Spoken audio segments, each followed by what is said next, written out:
I just witnessed the murder of my friend on his Snapchat story. I knew something was wrong the second I saw 5 missed calls from my friend Richie. I just never guessed how bad it actually was. That was, until I checked my Snapchat notification. It was a new story from Richie. He's my best friend and doesn't post often, so it must have been something serious. Maybe a relative died or something? I only realized how much worse it really was when I checked the story post. I opened Snapchat to see a story preview, which was almost pitch black, except for one area that looked as if it were being lit by a flashlight. I clicked his name, and the video opened. I picked up his calls. Maybe I could have saved him. My suspicions were confirmed when a nearly dark, followed by the click of a flashlight, illuminating the hallway. I recognized the room as Richie's bedroom. Whoever was taking the video was humming softly. The flashlight was focused on the closer. It became brighter and brighter as the light moved closer, pausing for a second as the man finished humming before throwing open the door. My stomach dropped as I stared at the small screen, which displayed a battered and sobbing Richie huddled in the corner of the closet. "Please just leave me alone." He stuttered, but was cut off as a gloved hand came into view, the light shining brightly off the polished leather. The hand was holding a gun. "No, please." Bang! Richie's head rocked backwards as his brains exploded onto the back wall, eyes rolling into the back of his head and blood pouring out of his nose like a crimson waterfall. I screamed and jumped so violently that my phone fell out of my hands, clattering face down onto the floor. I gasped for air and clung to the shelf, gurgling and coughing playing from the speakers of my phone before a second gunshot rang out and the first video ended. The air seemed to stand still as the only sounds in the store were the hums of the refrigerator and my heavy breathing. I could feel the color drain from my face,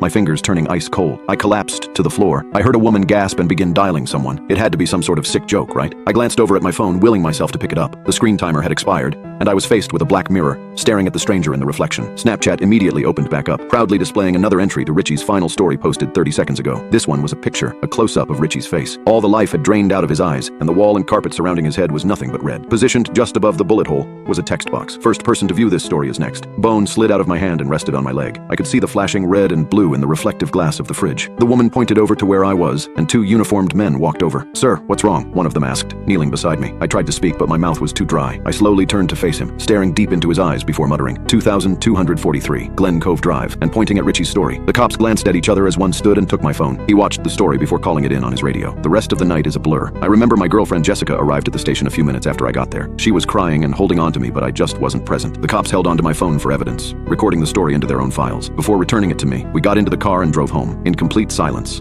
Aside from Jessica's sniffling, we pulled into the driveway and I shut off the car and sat back in the seat. "I think I'd like to be alone," I whispered. She seemed taken aback. "John, I don't think that's a good idea. Please, I'll be in a few minutes," I said. I know how it must have looked, but it wasn't like that. I just needed to clear my head before I said or did something I'd regret. After a few failed attempts of changing my mind, Jessica got out of the car. She closed the door and made her way up to the front door, glancing back a few times before stepping inside. As soon as the front door closed, I burst into tears, holding my face in my hands and digging my fingernails into my skin. I could only think of the 2 missed calls. Was he calling for help? I was on his speed dial, so he may not have had time to dial 911. I was his only lifeline, and I let him down. I could have saved him. I felt my phone buzz in my pocket, and I raised my face from my hands, breathing heavily and glancing down at it. I pulled it out of my pocket and glanced at the screen, feeling that familiar feeling of dread and anguish as it notified me that I received a new snap from Richie. My hand began to shake once again as I unlocked it and opened Snapchat. I received a new snap from Richie. My hand began to shake once again as I unlocked it and opened Snapchat. The message was a video of my house, where of Jessica talking to me and walking up the stairs, of me sobbing in the driver's seat as it slowly zoomed in until my face took up the entire screen. 5 words written out in the text box. Jonathan Newport, lucky number 7. I jumped up the stairs to my house and burst through the door, looking around frantically. "Jess!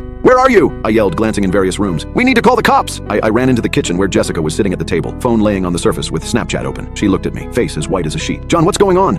I'm getting these messages from Richie." I grabbed her phone and looked through the instant messages. There was a picture of Jessica taken from the back window, accompanied with a text box saying, "Call the police and I will kill you too." My heart feeling like it was going to burst out of my chest. Okay, we need to go. If we hurry, we can make a break for the car, and John, please tell me what's happening." Whoosh! We were thrown into total darkness as the power shut off. Jessica screamed as I stepped back against the wall, holding my arms out in front of me. I began to make my way toward her when the room suddenly lit up. I shielded my eyes and looked in the direction of the light, which was coming from Jessica's phone sitting on the table. It was a message from me. I reached down and patted my pocket, feeling for my phone before groaning. I left it in the car. The caption, 2 for 1. I jumped as a loud creak resonated throughout the house. Jessica gasped, and I clamped my hand over her mouth, listening. I recognized the creak as the loose floorboard directly inside the front door. I ducked into the pantry as the kitchen suddenly filled with light. Coming from what I could only guess was the flashlight on my phone. A dark figure stepped into view, and I quickly closed the pantry door, the harsh white light from the phone seeping in through the crack. I heard the familiar ding as he began recording, humming softly. "I'm gonna hold him off. You make a break for the back door," I whispered, the light getting closer and the footsteps getting louder. Thump, thump. "John, no, don't argue. It's our only chance." I snap. jumping slightly as he threw open the closet door directly across from us. Thump,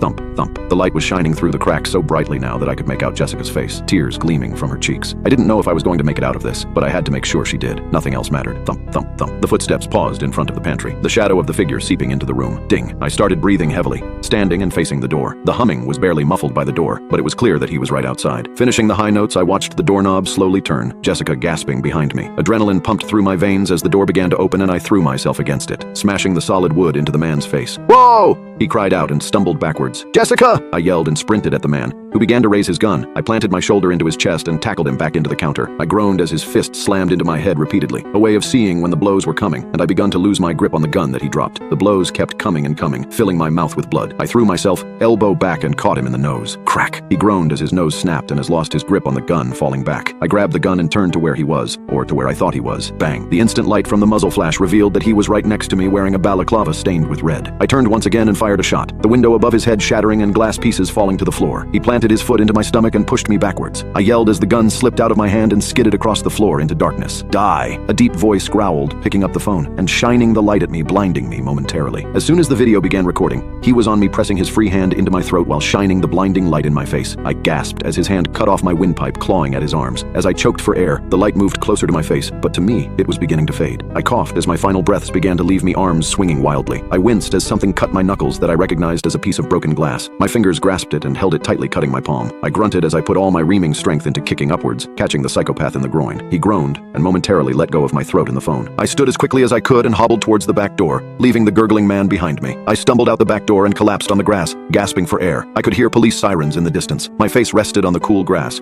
breathing heavily as I regained myself. "Ma'am, are you there?" a voice said behind me. I slowly turned my head to see Jessica's phone laying in the grass, a 911 call still running. A limp body lay next to it, hand outstretched towards the phone. Jessica, I called out, slowly dragging myself towards the body as the sirens grew closer, pulling onto my street. The grass became wetter and wetter as I pulled myself closer to her. The ambulance took us both to St. Andrew's Hospital. Jessica was brought into surgery immediately. The doctors said the bullet missed her vital organs, but their main concern was the amount of blood she lost. The cops told me that the man was nowhere to be found when they searched the house. Only signs of a struggle and a whole lot of blood. I sat numbly in the hospital waiting room, replaying the events of the night over and over in my head. A doctor finally emerged from the operating room, his expression grim. My heart dropped. "I'm sorry, we did everything we could, but she lost too much blood. Jessica didn't make it." I collapsed into the chair behind me, tears flooding my eyes. I thought back to our last moment together, her terrifying death, illuminated by the flashlight. I should have protected my phone buzzed in my pocket. I considered throwing it against the wall, but something compelled me to look with shaking hands. I pulled it out, a notification for a new Snapchat story update from Richie Impossible. A video popped up showing Jessica lying motionless on the operating table. Doctors swarming around her. The caption read, "Could have saved her if you cared what." How could he have recorded this? My phone buzzed again with trembling hands. I opened yet another Snapchat notification from Richie, a selfie of him in the hospital parking garage, you wearing a doctor's coat, an ID badge, and a mask covering his injuries. Another caption, "Thanks for the ride. She didn't make it."